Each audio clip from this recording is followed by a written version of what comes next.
Oleh sebab itu makanya dalam Ahlus Sunnah wal Jamaah mencintai Ahlul Bait hukumnya fardu ain, wajib bagi setiap orang Islam.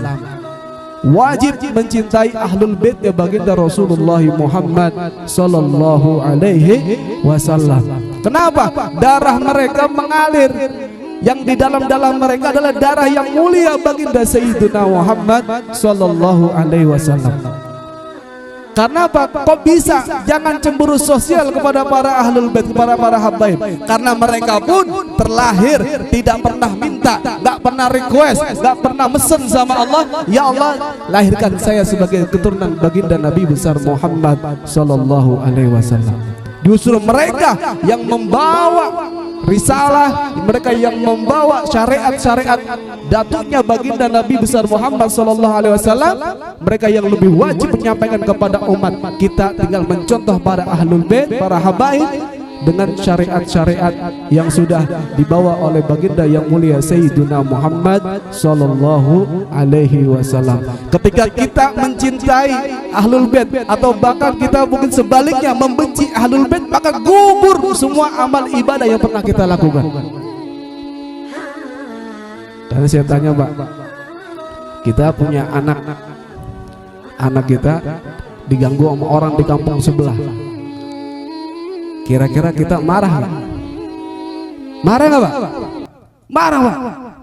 Ini penghulu alam baginda Sayyidina Muhammad sallallahu alaihi wasallam. Beliau titip anak cucunya, kita jaga, kita cintai semampu kita, kita hormati semampu kita. Nanti Allah sallallahu alaihi wasallam sendiri yang akan membalas cinta kita di kelak di akhirat. Nggak sebanding, Pak, perjuangan Rasulullah SAW buat apa antara Rasul dengan kita.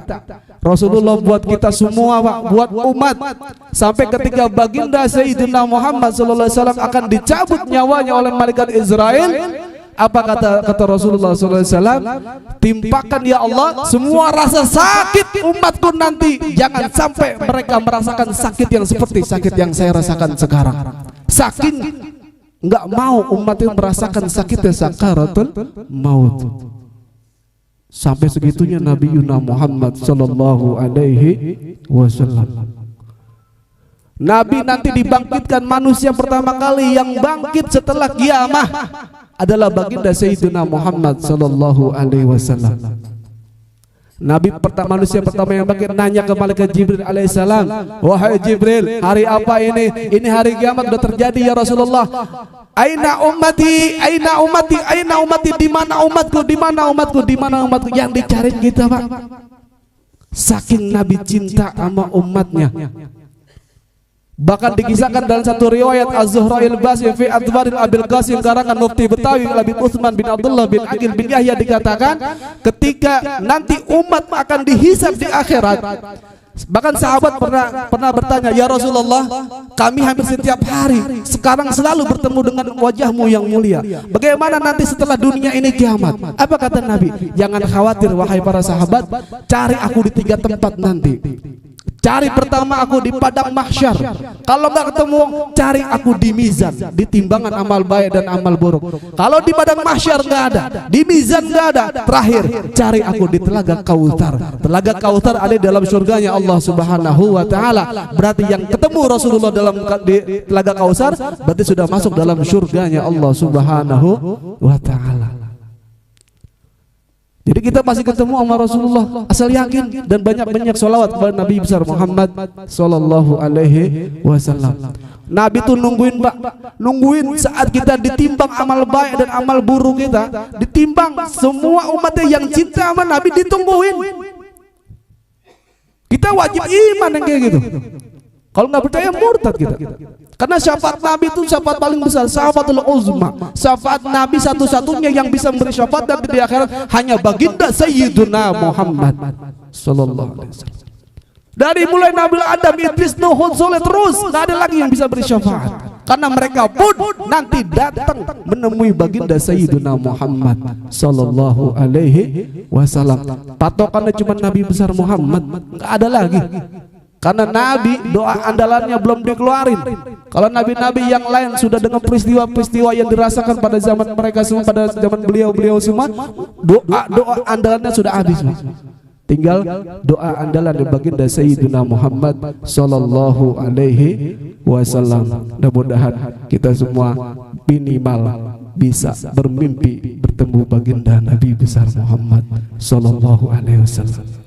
Mudah-mudahan siapa tahu ntar malam ada yang bisa mimpi dengan beliau. Yakin hadisnya sahih.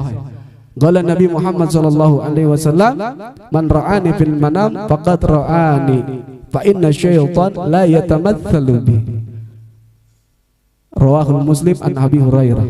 Kata Nabi besar Muhammad sallallahu alaihi wasallam, siapa yang bermimpi bertemu aku dalam mimpinya, sesungguhnya itu adalah benar bahwa itu adalah aku, kata Rasul. Fa inna syaitan, karena sesungguhnya syaitan la yatamatsalu bi, enggak bisa menjelma, enggak bisa menyerupai seperti aku, kata baginda Rasulullah Muhammad sallallahu alaihi wasallam. Banyakin salawat salah satunya, dan jalankan syariat apalagi sunnahnya baginda Nabi besar Muhammad sallallahu alaihi wasallam.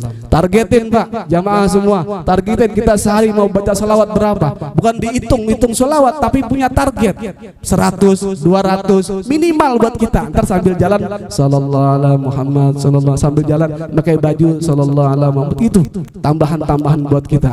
Karena apa? Karena salawatlah yang bakal menolong kita nanti kelak di akhirat. Syafaatnya jelas. Karena nanti di akhirat itu nggak ada lagi bapak mikirin anak mikirin bapak, udah nggak ada lagi. Puncaknya hanya satu, kita nemuin baginda Sayyidina Muhammad sallallahu alaihi wasallam. Tapi kelihatan siapa yang di dunia membenci para habaib, yang di dunia membenci ahlul bait, kelihatan sama Nabi nanti. Walaupun muka kita sering kena wudu, Pak. Kenapa? Ada pancaran tersendiri. Kita ini umat paling beda, kata ulama, daripada umat-umat yang terdahulu. Jadi kalau kita udah menanamkan cinta sama ahlul bait, sama cucu-cucunya Rasulullah sallallahu alaihi wasallam, itu akan jadi saksi kelak di akhirat. Bahkan kata Nabi besar Muhammad sallallahu alaihi wasallam, siapa umat yang bahkan hartanya digunakan untuk kemakmuran ahlul baitku, aku sendiri yang akan mengganti nanti kelak di akhirat, kata baginda Nabi besar Muhammad sallallahu alaihi wasallam. Lah para habaib ini, Pak, tanya mereka dihormati syukur enggak? Ya udah, tanya Habib Muhammad, Habib Lutfi, mana Habib dalam Habib Hamzah. Mereka, kita menghormati mereka syukur, enggak juga enggak apa-apa, mereka enggak bakal marah, Pak. Karena hakikatnya kita sendiri yang akan beruntung ketika mencintai ahlul baitnya Rasulullah sallallahu alaihi wasallam. Kita mau naik kemana lagi, mau dompleng kemana lagi, Pak, kalau bukan ke perahunya ahlul baitnya baginda Rasulullah sallallahu alaihi wasallam. Mudah-mudahan kita semua dengan memperingati Maulid pada malam hari ini jadi nambah hub kita, cinta kita kepada baginda Nabi besar Muhammad sallallahu alaihi wasallam.